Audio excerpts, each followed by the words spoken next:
প্রিয় ছাত্রছাত্রীরা, আমরা আলোচনা করছিলাম আমাদের নবম শ্রেণীর তৃতীয় চ্যাপ্টার জৈবনিক প্রক্রিয়ার অন্তর্গত বাষ্পমোচন। আমরা এর আগে আলোচনা করেছি বাষ্পমোচন বলতে আমরা কি বুঝি, যেখানে আমরা দেখেছিলাম যে প্রক্রিয়ার মাধ্যমে উদ্ভিদ তার দেহের প্রয়োজনের অতিরিক্ত জলীয় বাষ্পের আকারে দেহের বিভিন্ন বায়ব অংশের সাহায্যে দেহের বাইরে নির্গত করে, সেই প্রক্রিয়াকে আমরা বলি বাষ্পমোচন। অর্থাৎ এই বাষ্পমোচন প্রক্রিয়াটা আমরা উদ্ভিদের দেহে আমরা দেখতে পাই। এই বাষ্পমোচন প্রক্রিয়াটা উদ্ভিদের বিভিন্ন বায়ব অংশ, প্রধানত পত্ররন্ধ্রের সাহায্যে, পাতার মধ্যে যে পত্ররন্ধ্র থাকে সেই পত্ররন্ধ্রের সাহায্যে ঘটে থাকে। এছাড়াও কিছু কিছু পরিমাণ বাষ্পমোচন লেন্টিসেল বা কিউটিকেলের সাহায্যে ঘটে থাকে।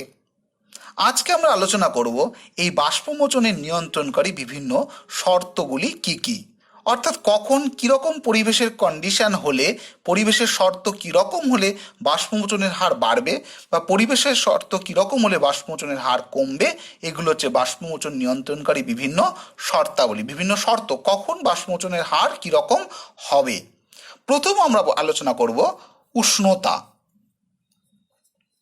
উষ্ণতা। আমরা দেখতে পাই যে যদি আমাদের পরিবেশের উষ্ণতা যদি বৃদ্ধি পায়, উষ্ণতা যদি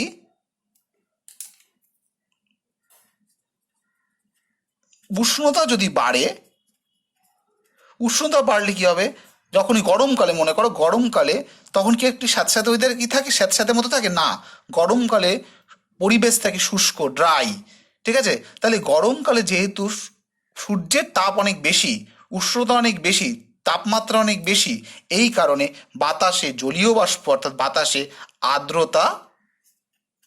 আর্দ্রতা কম থাকে। আর বাতাসে আর্দ্রতা কম থাকলে বাষ্পমোচনের হার কি হবে, বাষ্পমোচনের হার বৃদ্ধি পাবে।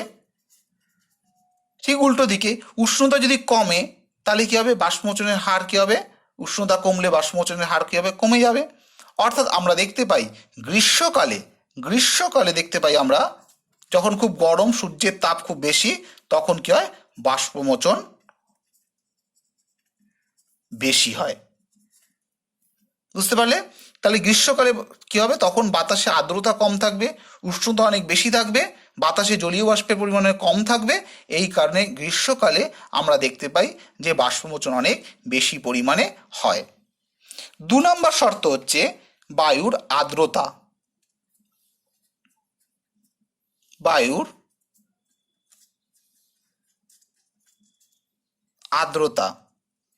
আমরা একটু আগেই আলোচনা করলাম যে বায়ুর আর্দ্রতা যদি কম থাকে, অর্থাৎ পরিবেশে জলীয় বাষ্প যদি কম থাকে, তাহলে আমরা কি বলছি, বায়ুর আর্দ্রতা। অর্থাৎ বায়ুর আর্দ্রতা বলতে আমরা কি বোঝাই, পরিবেশের জলীয় বাষ্প। এই পরিবেশের জলীয় বাষ্প যদি কম থাকে তাহলে কি হবে, পরিবেশে জলীয় বাষ্প কম হলে আর্দ্রতা কম হবে, আর্দ্রতা কম হলে বাষ্পমোচনের হার কি হবে, বেড়ে যাবে, বাষ্পমোচন বেড়ে যাবে। ঠিক উল্টো দিকেই এই আর্দ্রতার পরিমাণ যদি বেশি হয়, পরিবেশে আর্দ্রতা বেশি থাকে, শীতকালে যদি আমরা দেখি তাহলে পরিবেশের জলীয় বাষ্প অনেক বেশি, দেখবে আর্দ্রতা বেশি থাকে বলেই জামা কাপড় শুকোতে কি হয়, দেরি হয়। তাহলে আর্দ্রতা বেশি থাকে, জলীয় বাষ্প যদি বেশি থাকে পরিবেশে, তাহলে বাষ্পমোচন কি হবে, বাষ্পমোচন কমে যাবে। বোঝা গেল? নেক্সট আমরা আলোচনা করব বায়ু প্রবাহ। তৃতীয় শর্ত, বাষ্পমোচনের তৃতীয় শর্ত হচ্ছে বায়ু প্রবাহ। দেখো, বায়ু প্রবাহ যদি বেশি হয়, কোনো এলাকায় কোনো পরিবেশে বায়ু প্রবাহ বেশি হলে, তাহলে বায়ু প্রবাহ কি করবে, সেই যে জায়গায় বায়ুর চলাচলটা খুব বেশি হবে, জোরে হবে, সেখানকার কি হবে, সেখানকার যে জলীয় বাষ্প, আর্দ্রতা, জলীয় বাষ্প, সেই জলীয় বাষ্প কি হবে, উড়ে চলে যাবে। জলীয় বাষ্প সেখান দিয়ে চলে যাবে, আর জলীয় বাষ্প চলে গেলেই বায়ু প্রবাহ বেশি হলে জলীয় বাষ্প চলে যাবে, আর জলীয় বাষ্প চলে গেলেই সেই অঞ্চলে অর্থাৎ আর্দ্রতার পরিমাণ কমে যাবে, বাষ্পমোচন বেশি হবে। কিন্তু এই যে বায়ু প্রবাহ বেশি, এই বেশিটা একটা নির্দিষ্ট সীমা অবধি দরকার। যদি বায়ু প্রবাহ সেই নির্দিষ্ট সীমার বাইরে, অর্থাৎ বায়ু প্রবাহ খুব জোরে ঘটে, প্রবল বায়ু প্রবাহ হয়, প্রবল বায়ু প্রবাহ যদি ঘটে, তাহলে কি হবে, সেই প্রবল বায়ু প্রবাহ পাতার পত্ররন্ধ্রগুলোকে বন্ধ করে দেবে, আর পাতার পত্ররন্ধ্র বন্ধ হয়ে গেলে বাষ্পমোচন হার কমে যাবে। ঠিক আছে, অর্থাৎ বায়ুপ্রবাহ একটা নির্দিষ্ট সীমা অবধি যদি বায়ুপ্রবাহ বেশি হয়, তাহলে সেই বায়ুপ্রবাহ সেই অঞ্চলের জলীয় বাষ্পগুলোকে উড়িয়ে নিয়ে চলে যাবে, আর আগেই আমরা বললাম জলীয় বাষ্প বা বায়ুর আর্দ্রতা যদি উড়িয়ে নেয় তাহলে কমে যাবে, ফলে বাষ্পমোচনের হার বেড়ে যাবে। ক্লিয়ার? নেক্সট হচ্ছে আমরা বলি, পরবর্তী শর্ত হচ্ছে আলো, 4 নাম্বার। আলো, লাইট। আমরা দেখতে পাই যে এই আলো বাষ্পমোচনের হারের সাথে প্রত্যক্ষভাবে অর্থাৎ বাষ্পমোচনের হারকে আলো প্রত্যক্ষভাবে নিয়ন্ত্রণ করতে পারে না, অর্থাৎ আলোর কোনো ভূমিকা বাষ্পমোচনের হারের উপরে নেই প্রত্যক্ষভাবে, কিন্তু পরোক্ষভাবে এই আলো বাষ্পমোচনের হারকে নিয়ন্ত্রণ করে। পরোক্ষভাবে তাহলে কিভাবে, প্রত্যক্ষভাবে করে না, পরোক্ষভাবে কিভাবে করে? আমরা জানি যে আলোর উপস্থিতি, যদি আলো যদি বেশি থাকে, সূর্যের আলো যদি বেশি থাকে, তাহলে কি হবে, তাপমাত্রা বাড়বে, তাপমাত্রা বৃদ্ধি পাবে, আর এই প্রবল তাপমাত্রায়, প্রবল উষ্ণতায়, প্রবল তাপমাত্রায় পত্ররন্ধ্র খুলে যাবে, আর পত্ররন্ধ্র খুলে গেলেই বাষ্পমোচনের হার কী হবে, বেড়ে যাবে। এখানে বাষ্পমোচনের হার কী হবে, বেড়ে যাবে। আবার উল্টো দিকে রাত্রিবেলায় আলো কম থাকে, এটা হচ্ছে দিনে, আর রাত্রে কী হবে, রাত্রে আলো কমে যাবে, আলো কম হলে তাপমাত্রাও কমে যাবে, তখন পত্ররন্ধ্র বন্ধ হয়ে যাবে, বাষ্পমোচনের হার কমে যাবে। অর্থাৎ আলো থেকে তাপমাত্রা, আলোর সাথে তাপমাত্রা যুক্ত বলে আলো পরোক্ষভাবে উদ্ভিদের বাষ্পমোচনের হার বৃদ্ধি বা হ্রাসে সাহায্য করে। লাস্ট যে পয়েন্ট, তাহলে আমরা কি দেখলাম, বাষ্পমোচন নিয়ন্ত্রণ করে শর্তগুলো আমরা দেখলাম, উষ্ণতা, বায়ুর আর্দ্রতা, বায়ু প্রবাহ এবং আলো। শেষ যেটা হচ্ছে সেটা হচ্ছে পাতার গঠনগত বৈশিষ্ট্য। 5 নাম্বার হচ্ছে পাতার গঠনগত বৈশিষ্ট্য। আমরা দেখতে পাই যে সমস্ত পাতার আকার বড় এবং যে সমস্ত গাছে পাতা সংখ্যায় বেশি, অর্থাৎ আকার বড় হলে কী হবে, পত্ররন্ধ্রের সংখ্যা বাড়বে, পাতার সংখ্যা বেশি হলে সেক্ষেত্রে পত্ররন্ধ্রের সংখ্যা বাড়বে। সেই সমস্ত উদ্ভিদের ক্ষেত্রে বাষ্পমোচনের হার, পত্ররন্ধ্র যত বেশি হবে তত বেশি পরিমাণ জল দেহের বাইরে, বাষ্পমোচন প্রক্রিয়া দেহের বাইরে নির্গত হতে পারবে। অর্থাৎ পাতার আকার এবং সংখ্যা যদি বেশি হয়, আকার বড় হয় এবং সংখ্যা যদি বেশি হয়, পত্ররন্ধ্রের সংখ্যা বাড়বে, স্বভাবতই বাষ্পমোচন বেশি পরিমাণে হতে পারবে। আমরা দেখতে পাই যে ফণিমনসা গাছের ক্ষেত্রে এদের পাতা থাকে না। ফণিমনসা গাছ, এই গাছগুলো সাধারণত মরুভূমি অঞ্চলে, যেখানে জলের পরিমাণ কম, সেই জায়গায় জন্মায়। এই কারণে এই ফণিমনসা গাছের ক্ষেত্রে পাতাগুলো কাঁটায় রূপান্তরিত হয়। পাতাগুলো কাঁটায় রূপান্তরিত হলে আর পত্ররন্ধ্র থাকে না, ফলে জল বাষ্পাকারে দেহের বাইরে, বাষ্পমোচন প্রক্রিয়ায় দেহের বাইরে বেরোতে পারে না। কারণ এই উদ্ভিদগুলো যে জায়গায় জন্মায় সেখানে জলের পরিমাণ অনেক কম থাকে। জলের পরিমাণ কম থাকে বলে উদ্ভিদগুলো সবসময় চাইবে যে জল যাতে বাষ্পমোচন প্রক্রিয়ায় দেহের বাইরে বেরোতে না পারে। কারণ এদের ক্ষেত্রে, এই উদ্ভিদগুলোর ক্ষেত্রে দেহের প্রয়োজনের অতিরিক্ত জল এদের দেহের মধ্যে থাকে না, কারণ এরা জল কমযুক্ত জায়গায় জন্মায়, ফলে মাটি থেকে এরা জলকে বেশি পরিমাণে শোষণ করতে এরা পারে না, কারণ মাটিতেই জলটা কম থাকে। আবার আমরা দেখতে পাই পাইন গাছের ক্ষেত্রে এদের পাতাগুলো হয় কীরকম, সূচের মতো, পাতাগুলোর আকৃতি সূচের মতো, সরু সরু সূচের মতো এরকম। তাহলে এরকম যদি থাকে তাহলে এক্ষেত্রে কী হবে, পত্ররন্ধ্রের সংখ্যা কম হবে, ফলে জল বাষ্পাকারে দেহের বাইরে বেশি বেরোতে পারবে না। এরকম পাতার গঠনগত বৈশিষ্ট্য, পাতার সংখ্যা, পাতার আকার এর উপর নির্ভর করছে বাষ্পমোচন বেশি পরিমাণে হবে না বাষ্পমোচন কম পরিমাণে হবে। তাহলে এই শর্তগুলোর উপরে, পরিবেশে এবং পাতার গঠনগত এই শর্তগুলোর উপর নির্ভর করে বাষ্পমোচনের হার নিয়ন্ত্রিত হয়। আমাদের শেষ যেটা বাষ্পমোচনের মধ্যে রয়েছে সেটা হচ্ছে বাষ্পমোচনের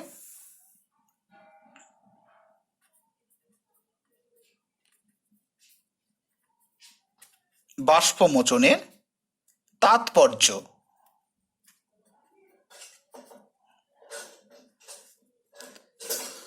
আমরা যদি দেখি তাহলে দেখা যায় যে এই বাষ্পমোচনকে বলা হয় প্রয়োজনীয় ক্ষতিকর পদ্ধতি। প্রয়োজনীয় ক্ষতিকর পদ্ধতি। কেন এটা বলা হচ্ছে, এরকম বলা হচ্ছে প্রয়োজনীয় ক্ষতিকর পদ্ধতি বলা হয় কেন? কারণ বাষ্পমোচন প্রক্রিয়ার ফলে উদ্ভিদের বেশিরভাগ, বাষ্পমোচনটা যদি হয় উদ্ভিদ দিয়ে, তাহলে বেশিরভাগ গুরুত্ব, বেশিরভাগ তাৎপর্য উদ্ভিদের ভালো হলেও কিছু কিছু একটা দুটো তাৎপর্য আছে যেটা উদ্ভিদের ক্ষতি ডেকে আনে, যেটা উদ্ভিদকে মৃত্যুর মুখে ঠেলে দেয়। এই কারণে ক্ষতিকর পদ্ধতি বলা হয়। তবে আমরা দেখতে পাই বাষ্পমোচনের ফলে উদ্ভিদের বেশিরভাগ যে কাজ, সেই বেশিরভাগ কাজগুলো হচ্ছে উদ্ভিদের প্রয়োজনীয় কাজ, অর্থাৎ বাষ্পমোচন না হলে উদ্ভিদ এই কাজগুলো করতে পারবে না। তাহলে প্রথমে আমরা দেখি উদ্ভিদের উপকারী বা প্রয়োজনীয় পদ্ধতিগুলি কি কি। তাহলে এ হচ্ছে উদ্ভিদের উপকারী ভূমিকা, বাষ্পমোচনে উদ্ভিদের উপকারী ভূমিকা।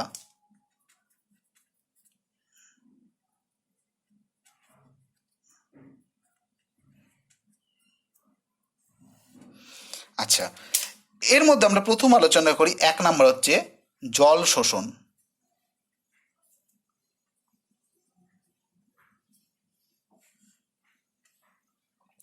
আমরা সবাই জানি যে যে কোনো উদ্ভিদকে সালোকসংশ্লেষ প্রক্রিয়ায় খাদ্য তৈরি করতে গেলে মাটি থেকে জল এবং জলে দ্রবীভূত খনিজ লবণকে শোষণ করতে হবে।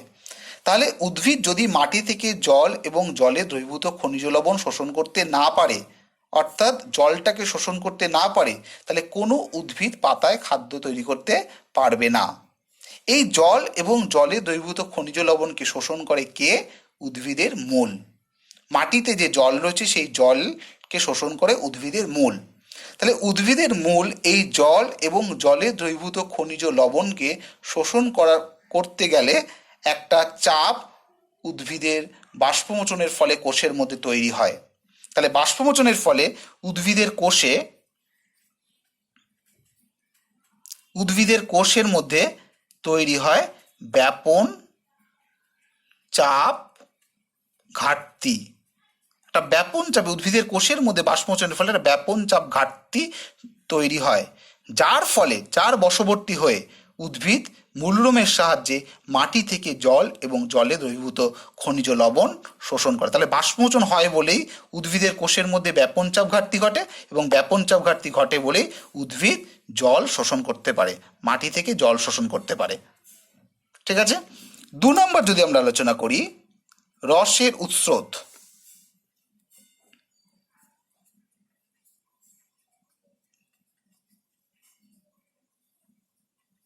রসের উৎস্রোত, রস কাকে বলে? রস জিনিসটাকে কাকে বলে? রস বলতে আমরা বোঝাই উদ্ভিদের জল প্লাস জলে দ্রবীভূত খনিজ লবণ দুটোকে আমরা বলি রস। আমরা পরে বলবো, রস সম্পর্কে আমরা আলোচনা করব। তাহলে আমরা এর আগের পয়েন্টে বললাম উদ্ভিদ মূলরোমের সাহায্যে মাটি থেকে জল শোষণ করে। এবার এই জল শোষণ করে জলটা যদি ওই অংশেই সীমাবদ্ধ থাকতো, এই জলটা যদি পাতায় পৌঁছতে না পারে, তাহলে কি এই জল দিয়ে উদ্ভিদ সালোক সংশ্লেষ প্রক্রিয়া খাদ্য তৈরি করতে পারবে? পারবে না।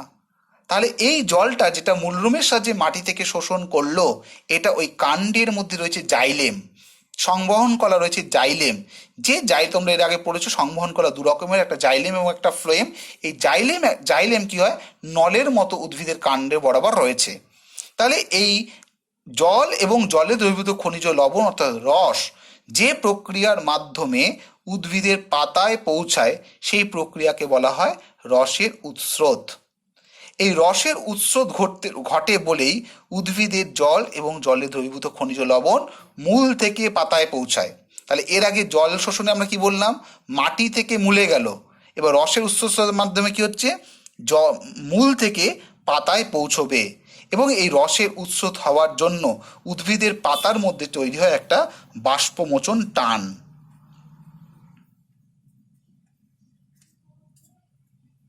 বাষ্পমোচন আমরা রসের উৎস্রোত আমরা ডিটেলস পড়াবো। তাহলে একটা বাষ্পমোচন টান তৈরি, অর্থাৎ যখনই কোনো জল উদ্ভিদের পাতা থেকে বাইরে বেরিয়ে যাচ্ছে, তখনই সেই জায়গায় একটা জলের শূন্যস্থান তৈরি হয়। এই শূন্যস্থানের ফলে উদ্ভিদের পাতার মধ্যে তৈরি হয় একটা টান, যে টানকে বলা হয় বাষ্পমোচন টান। তাহলে এই শূন্যস্থানকে পূরণ করবার জন্য, বাষ্পমোচন টানের জন্য আমরা দেখবে আমরা বাড়িতে অনেক বড় বড় বাড়িতে বিভিন্ন পাম্প করে জলকে আমরা উপরে তুলি, উপরে একটা ট্যাঙ্ক থাকে, সেই ট্যাঙ্কে তুলি। তাহলে এই ট্যাঙ্কে তুলতে গেলে জলটাকে আপনি পাইপ দিয়ে জলে উপরে উঠবে না, একটা পাম্প, যে পাম্পটা টেনে জলটাকে নিচ থেকে উপরে তুলবে। তাহলে এই পাম্পের ফলে একটা টান তৈরি হয়, পাম্প একটা টান তৈরি করে, যার ফলে জলটা পাইপ দিয়ে উপরে ওঠে।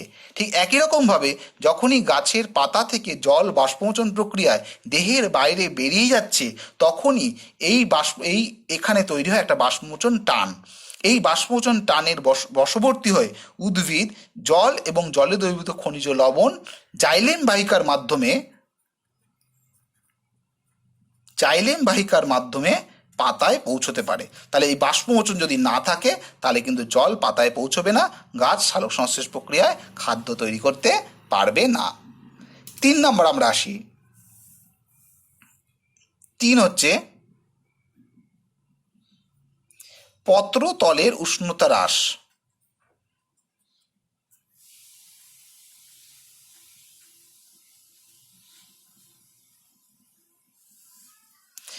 দেখবে তোমরা যে গ্রীষ্মকালে, আমরা যদি দেখি যে গ্রীষ্মকালে আমাদের দেহ থেকে ঘাম বেরোয়, এবং এই ঘামটা যখনই বাষ্পীভূত হয়ে যায়, আমাদের দেহের তল থেকে ঘামটা বাষ্পীভূত হয়ে যায়, তখন আমাদের দেহ ঠান্ডা হয়ে যায়। একই রকমভাবে পাতার উপরে যে জল রয়েছে, অতিরিক্ত জল বাষ্পমোচন প্রক্রিয়া দেহের বাইরে বেরিয়েছে, এই জল যখনই জলীয় বাষ্প আকারে পরিবেশে ছড়িয়ে যাবে, তখন বাষ্পীভবনের জন্য যে প্রয়োজনীয় লিন তাপ, বাষ্পীভবনের জন্য যে প্রয়োজনীয়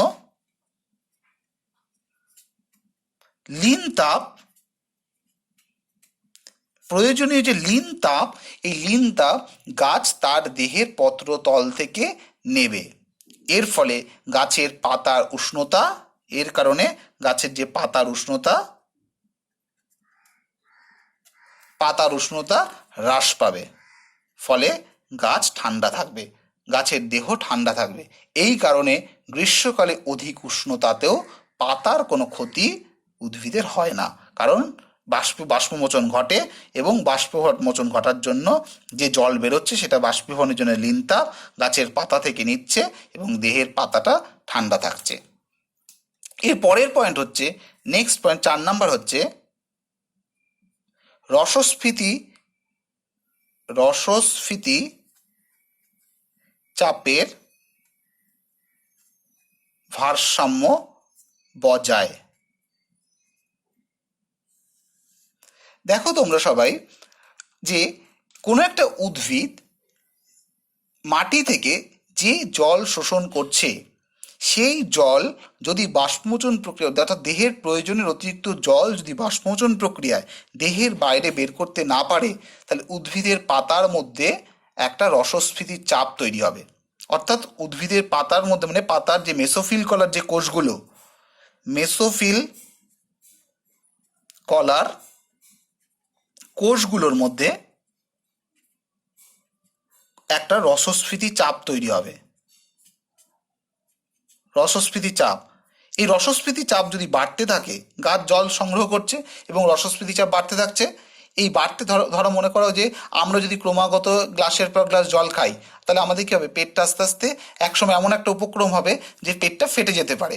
ঠিক আছে, ঠিক একই রকমভাবে অর্থাৎ পেটের যে কোষগুলো, একই রকমভাবে উদ্ভিদ যদি অনবরত জল শোষণ করতে থাকে, একসময় উদ্ভিদের মেসোফিল কলার কোষগুলোর মধ্যে রসস্ফীতির চাপ তৈরি হবে। কিন্তু বাষ্পমোচন আছে বলেই প্রয়োজনের অতিরিক্ত জল দেহের বাইরে বেরিয়ে যাচ্ছে এবং কোষগুলোর মধ্যে কোনো রসস্ফীতির চাপ তৈরি হচ্ছে না। নেক্সট পয়েন্ট হচ্ছে প্রয়োজনের অতিরিক্ত জল অপসারণ। প্রয়োজনের অতিরিক্ত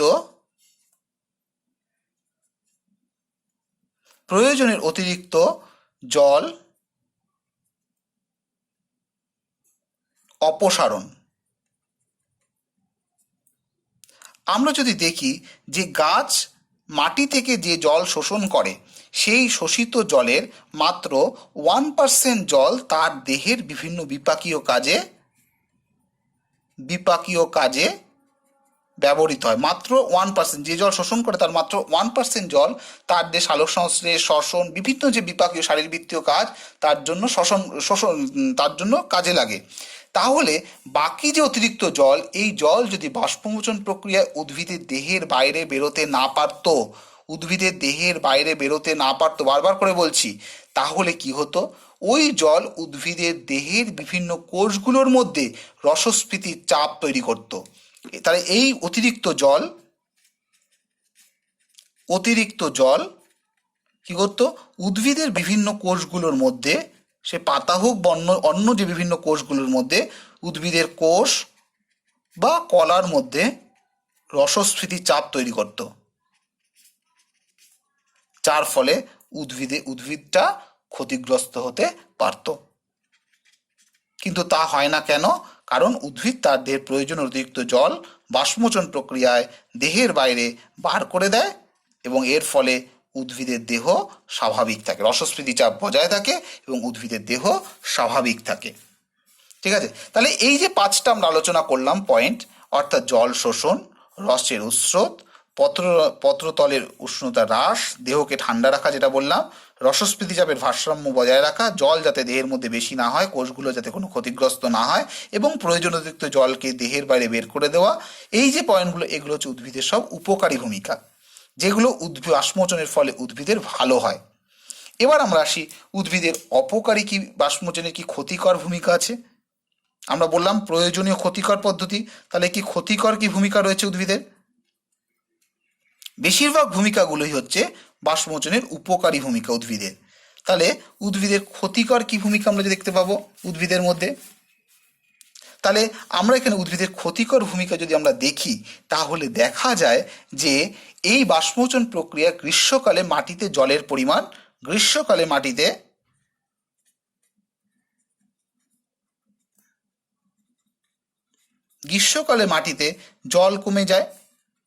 জল কমে যায়, কিন্তু তাপমাত্রা এবং আলো, সূর্যের তাপ এবং সূর্যের আলো, এটা দুটোই প্রচুর পরিমাণে থাকে। এই তাপ এবং আলোর প্রভাবে উদ্ভিদের অতিরিক্ত যতটা বাষ্পমোচন হওয়ার কথা তার থেকে বেশি বাষ্পমোচন হয়, অতিরিক্ত বাষ্পমোচন ঘটে যায়। কিন্তু মাটিতে জল কম, অতিরিক্ত বাষ্পমোচন হলেও গাছ মাটি থেকে আর জল শোষণ করতে পারছে না, মাটিতে জল কমে গেছে। এর ফলে কি হয়, তাপ এবং আলোর প্রভাবে, সূর্যের তাপ এবং আলো প্রচুর থাকে, এর ফলে অতিরিক্ত বাষ্পমোচন হয়ে যায়। এর ফলে উদ্ভিদের পাতায় কি হয়, রসস্ফীতি চাপ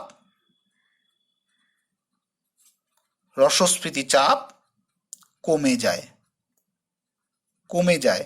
রসস্ফীতি চাপ কমে গেলে কি হবে, পাতা নেতিয়ে পড়ে।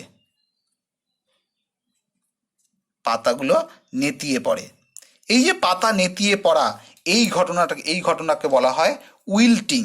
এই যে পাতা নেতিয়ে পড়ে, এই ঘটনাকে বলা হয় উইল্টিং।